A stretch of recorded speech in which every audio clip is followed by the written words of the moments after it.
হয় বন্ধুবৰ, আপোনালোকে হয়তো কিছুদিন আগতে শ্ৰী কমল ভ্ৰষ্টাচাৰী এটা ভিডিঅ'ত আপোনালোকে গম পাইছে, যি নেকি মাজবাটৰ এক ভয়াৱহ ধৰ্ষণ কাণ্ড সংঘটিত হ'ল। সেই ঘটনাক লৈ শ্ৰী কমল ভ্ৰষ্টাচাৰীয়ে যি এক মন্তব্য দিছে, খুবেই দুখজনক মন্তব্য, যে কোনো বা কিছুমান ব্যক্তিৰ দোষৰ কাৰণে এটা ধৰ্মক দোষ দিয়াটো বহুত দুখৰ কথা। শ্ৰী কমল ভ্ৰষ্টাচাৰীয়ে এটা কথা উল্লেখ কৰিছে যে যদি আমাৰ অসমৰ ভিতৰত যদি কোৰাণৰ সংবিধান অনুযায়ী মুছলমানসকলক যদি শাস্তি দিয়া হয়, তেনেহ'লে আমাৰ অসমৰ পৰা, আমাৰ দেশৰ পৰা এই ভুলবোৰ, এই ক্ৰাইমবোৰ নোহোৱাই হৈ যাব। এনেকুৱা কথা উপস্থাপন কৰিছে। ঠিক আছে, ইমানলৈ মই মানিছোঁ। অসম চৰকাৰক ময়ো আহ্বান কৰিছোঁ যে মুছলমানসকলৰ কাৰণে হ'লেও কোৰাণ সংবিধানখন লাগু কৰি দিয়ক। আৰু এইটো সত্যই যে কোনো ধৰণৰ ক্ৰাইম নাথাকিব যদি সেই আইনখন যদি লাগু হৈ যায়, সংবিধানখন যদি লাগু হৈ যায়। কিন্তু এতিয়া কথা হ'ল, শ্ৰী কমল ভ্ৰষ্টাচাৰী এটা ধৰ্মক টাৰ্গেট কৰি অকল এটা ধৰ্মৰ কথা কৈ কিনে তেওঁ ভুল কৰিছে। শ্ৰী কমল ভ্ৰষ্টাচাৰীৰ মতে কি এনেকুৱা নেকি যে ধৰ্ষণ কাণ্ড অকল মুছলমানেই কৰে, চুৰিৰ কাণ্ড একমাত্ৰ মুছলমানেই কৰে, যিকোনো মাৰপিট বা যিকোনো কাজিয়া পেচাল একমাত্ৰ মুছলমানেই কৰে বুলি শ্ৰী কমল ভ্ৰষ্টাচাৰীয়ে ক'ব খোজে নেকি?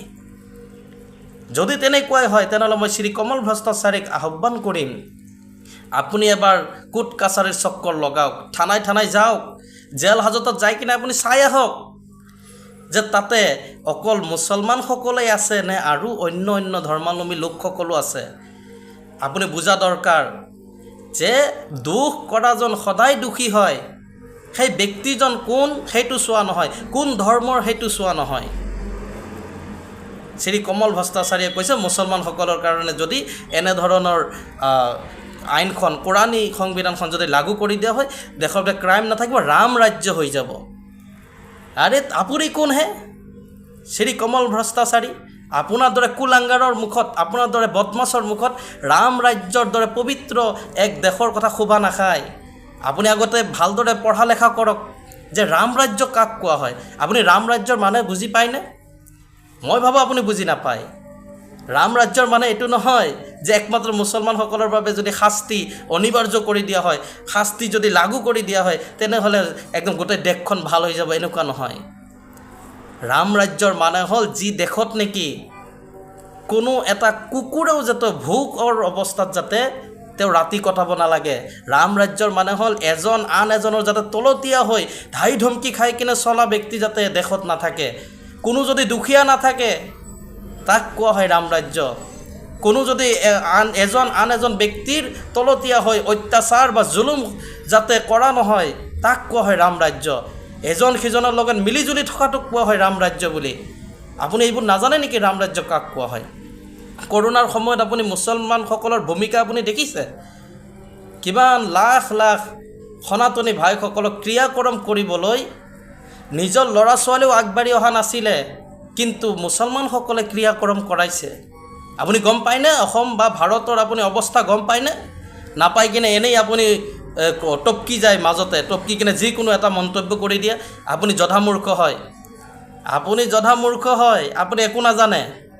একমাত্ৰ অসম আৰু ভাৰতৰ মাজত হিন্দু, মুছলিম, শিখ, ইছাই সকলো ধৰ্মৰ মাজত আপুনি একমাত্ৰ এক বিভ্ৰান্ত আৰু এক হিংসা বিয়পোৱাৰ পৰিচেষ্টা কৰি আছে আপুনি।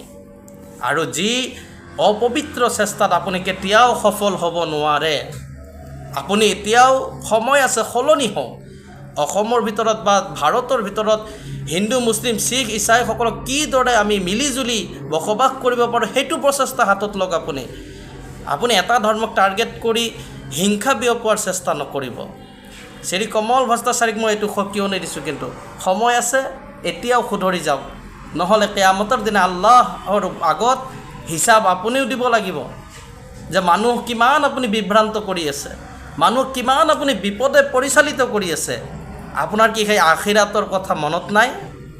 আপুনি কি আখিৰাতৰ কথা চিন্তা নকৰে? মৃত্যুৰ পিছৰ জীৱনটোৰ কথা আপুনি মনত নকৰে? আপুনি নিজকে আকৌ আজহাৰি